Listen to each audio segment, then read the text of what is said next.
Hello guys, namaste. বলছি Bagula ITI কলেজে blood donate camp বসেছিল শহীদ স্মরণে। সেই ব্লাড ডোনেট ক্যাম্পে আমি ব্লাড দিয়েছিলাম। আর ব্লাড দেওয়াটা একটা মহৎপূর্ণ কাজ, যা যতটুকু শান্তি হয় ব্লাড ডোনেট করলে সেটা তোমাদের বলে বোঝাতে পারবো না। যে ব্লাড ডোনেট করে সেই বোঝে। আর ব্লাড ডোনেট করলে নিজের শরীরে যে নতুন রক্ত তৈরি হয়, তাতে শরীরের যে 15, 16 বছর 18 বছর পর্যন্ত যে শরীরের যে উদ্যম থাকে, সেই উদ্যমটা ফিরে আসে। আমার কাছে তেমন মনে হয়।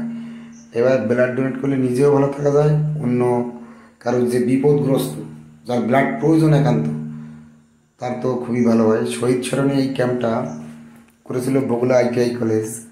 তাই ব্লাড ডোনেট হঠাৎ দেখিয়ে দেখি ব্লাড ডোনেট। আর ব্লাড ডোনেট কোথাও হলে একান্ত আমার মাথা ঠিক থাকে না ব্লাড ডোনেট না করতে পারলে। আমার খুব ভালো লাগে ব্লাড ডোনেট করা। আর যদি কেউ প্লিজ আমার চ্যানেলে যদি নতুন হয়ে থাকেন, সাবস্ক্রাইব করবেন, বেল আইকন বাজিয়ে দেবেন, কারণ পরবর্তী ইউনিক ভিডিও পেতে যখনই আমি আপলোড করব আপনার কাছে পৌঁছে যাবে বেল আইকন বাজালে। আর দেখতে থাকেন আমার এই ভিডিও। আর দেখো, এই শহীদ স্মরণে এই ক্যাম্পটা করেছিল। দেখো, এই যে শহীদ স্মরণে, এই যে শহীদ দিবসের এই যে দেখেন, এই যে যারা শহীদ হয়েছে তাদের এই জওয়ানগুলো, তাদের উদ্দেশ্য করে এই ক্যাম্পটা খোলা। আর দেখতে রয়ে জয় হিন্দ, বন্দে মাতরম।